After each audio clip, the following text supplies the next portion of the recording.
அறிவாலய ராஜாக்களும் அடிவருடி கூஜாக்களும். அடிமைகளை வளர்த்து வைத்திருக்கும் அறிவாலய ராஜாக்கள் இவர்களின் அடிவருடி கூஜாக்களில் முதுமையான கூஜா இவர்தான். பெயர் விசுவாச முருகன்.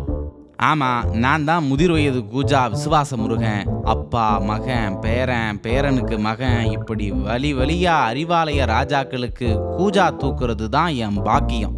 அவங்களோட குடும்பத்துக்கு அடிமையா வாழ்றதே எனக்கு புண்ணியம். அந்த குடும்பத்தை சேவிக்கிறது தான் என் வாழ்நாள் சாதனை. மக்களை பத்தி எனக்கு என்ன கவலை? அறிவாலய ராஜாக்கள் வாழ்க வாழ்க, அடிவருடி கூஜாக்கள் வாழ்க வாழ்க. தமிழகத்தை சுரண்டும் அறிவாலய ராஜாக்களையும் கூஜாக்களையும் ஓட ஓட விரட்டுவோம். அம்மா ஆட்சியை மீண்டும் நிலைநாட்டுவோம். நல்லாட்சின்னா எடப்பாடியார்தான். வாக்களிப்பீர் இரட்டை இலைக்கே. தேர்தல் நாள் 23 ஏப்ரல் 2026.